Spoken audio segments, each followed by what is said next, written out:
दोस्तों सोचिए, एक ऐसा बाबा जो दावा करता है कि वो सिर्फ एक मुट्ठी चावल देखकर किसी इंसान का भूत, वर्तमान और भविष्य बता सकता है, जो कहता था कि उसे खाने पीने की जरूरत नहीं है, वो सिर्फ चाय पर जिंदा रहता है, जिसके दरबार में आम लोग ही नहीं बल्कि बड़े बड़े अफसर, कारोबारी और नेता भी माथा टेकने पहुंचते थे।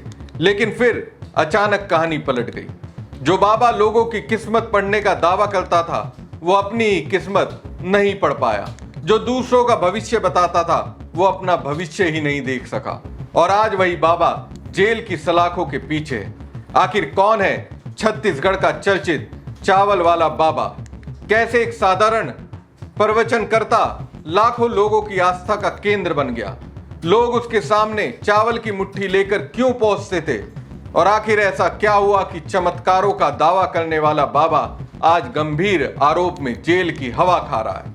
आज की कहानी सिर्फ एक बाबा की नहीं, बल्कि अंधविश्वास, विश्वास और धोखे के उस सफर की है जिसे जानना बहुत जरूरी है। नमस्कार दोस्तों, मैं हूं प्रवीण सानू। दोस्तों, छत्तीसगढ़ के रायपुर में एक जगह है जिसका नाम है सिलियारी। वर्षों तक यहां एक नाम गूंजता रहा, नरेंद्र नयन शास्त्री। लेकिन लोग उन्हें इस नाम से कम और चावल वाले बाबा के नाम से ज्यादा जानते थे। उनके दरबार का नजारा किसी बड़े धार्मिक आयोजन से कम नहीं होता था। सुबह से लंबी लंबी लाइनें लगती थी। दूर दराज के गांव से लोग बसों में भरकर आते थे। कोई नौकरी की चिंता लेकर आता था, कोई बीमारी का इलाज पूछने, कोई बेटे की शादी के लिए, तो कोई कारोबार में नुकसान से परेशान। हर किसी के हाथ में एक चीज जरूर होती थी, एक मुट्ठी चावल। यही चावल इस फर्जी बाबा की पहचान बन गया था।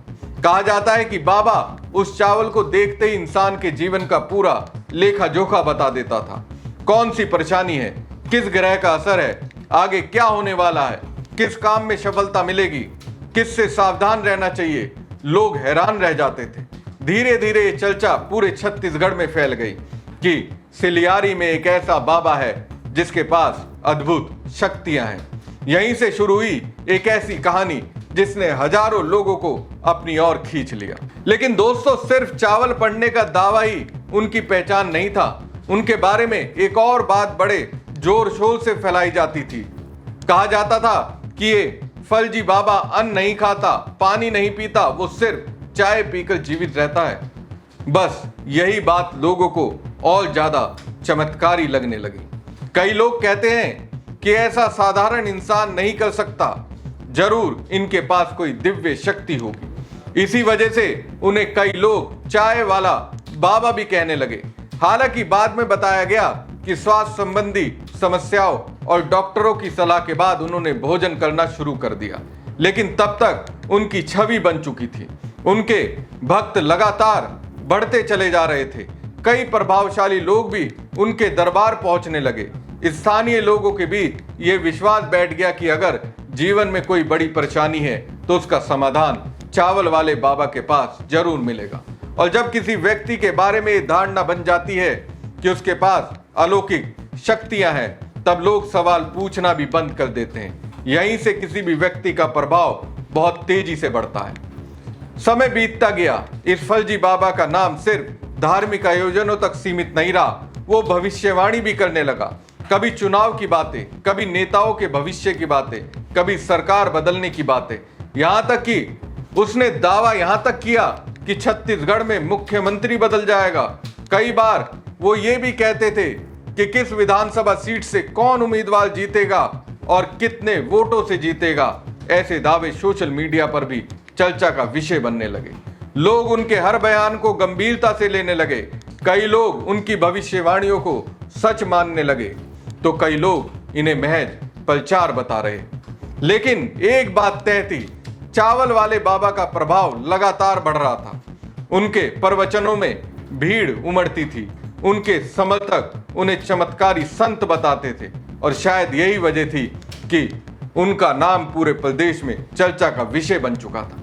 लेकिन हर कहानी में एक ऐसा मोड़ आता है जहां सारी तस्वीर बदल जाती है। और चावल वाले बाबा की कहानी में भी ऐसा ही मोड़ हुआ आया। बताया जाता है कि एक दिन एक महिला अपने परिवार के साथ बाबा के दरबार पहुंची। महिला किसी परेशानी से गुजर रही थी। नरेंद्र शास्त्री ने उससे बातचीत की। फिर उसके परिवार से कहा गया कि महिला पर बड़ा संकट है। उसे डराया गया कि अगर विशेष पूजा नहीं कराई गई तो उसकी आंखों की रोशनी चले जाएगी, वो अंधी हो जाएगी। दोस्तों, जब इंसान डर जाता है तो वो तर्क नहीं करता, वो समाधान ढूंढता है। इसी डर के बीच महिला को रात में रुकने के लिए कहा गया। आगे जो हुआ उसने पूरी कहानी बदल दी। महिला ने आरोप लगाया कि उसके साथ गलत काम किया गया। गलत काम मतलब बलात्कार। वो काफी समय तक चुप रही, लेकिन बाद में उसने पुलिस के पास जाकर एफआईआर दर्ज कराई। मामला दर्ज हो गया और फिर पुलिस ने कार्रवाई करते हुए नरेंद्र शास्त्री को गिरफ्तार कर लिया। यहीं से फर्जी बाबा की दुनिया बदल गई। जो कभी हजारों लोगों के बीच मंच पर बैठता था, वो अब जेल पहुंच चुका था। बाबा का छत्तीसगढ़ में आडंबर बड़ा था। बीते दिनों एक वीडियो में दावा किया गया था कि छत्तीसगढ़ के सीएम बदल जाएंगे। यह भी दावा करता था कि हम ये भी बता देंगे कि छत्तीसगढ़ के किस विधानसभा सीट से कौन और कितने वोट से जीतेगा। बाबा के रसूख का अंदाजा इसी बात से लगाया जा सकता है कि गिरफ्तारी के बाद पुलिस ने मीडिया के सामने नहीं आने दिया। कोर्ट में पेशी के दौरान की एक तस्वीर सामने आई जिसमें बाबा ने अपना चेहरा ढक रखा था। गिरफ्तारी के बाद भी इस मामले की खूब चर्चा हुई। कहा गया कि बाबा का इतना प्रभाव था कि लोग उनकी एक झलक पाने के लिए घंटों इंतजार करते थे। उनके दरबार में बड़े बड़े लोग भी पहुंचते थे। लेकिन जब गिरफ्तारी हुई तो अदालत में पेशी के दौरान सामने आई तस्वीरों में बाबा ने अपना चेहरा ढक रखा था।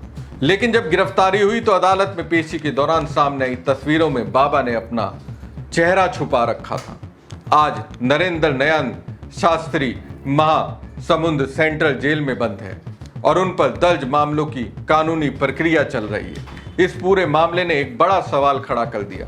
क्या सिर्फ किसी के दावे पर आंख बंद करके विश्वास कर लेना सही है? क्या भविष्य बताने का दावा करने वाला हर व्यक्ति सचमुच भविष्य जानता है?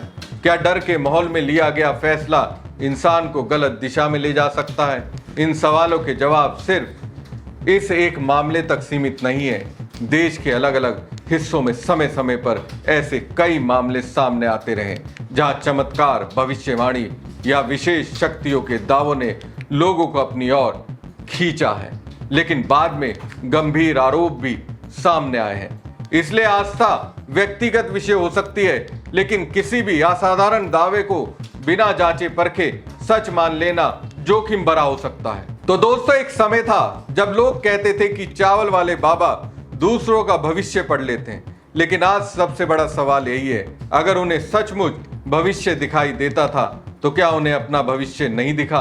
क्या उन्हें ये पता नहीं चला कि एक दिन वही जेल की सलाखों के पीछे होंगे? ये कहानी हमें यही सिखाती है कि विश्वास और अंधविश्वास के बीच बहुत बारीक फर्क होता है। आस्था रखिए, लेकिन सवाल पूछना मत छोड़िए। किसी भी दावे पर भरोसा करने से पहले तथ्यों को जरूर देखिए, लेकिन जब विश्वास आंखें बंद कर देता है तब धोखे की संभावनाएं बढ़ जाती हैं। इस पूरे मामले पर आपकी क्या राय है? क्या ऐसे चमत्कारी दावों की वैज्ञानिक और कानूनी जांच और सख्ती से होनी चाहिए? अपनी राय हमें कमेंट बॉक्स में जरूर बताइएगा। अगर आपको ये स्टोरी जानकारीपूर्ण लगी हो तो वीडियो को लाइक करें, चैनल को सब्सक्राइब करें और बेल आइकन जरूर दबाएं। धन्यवाद।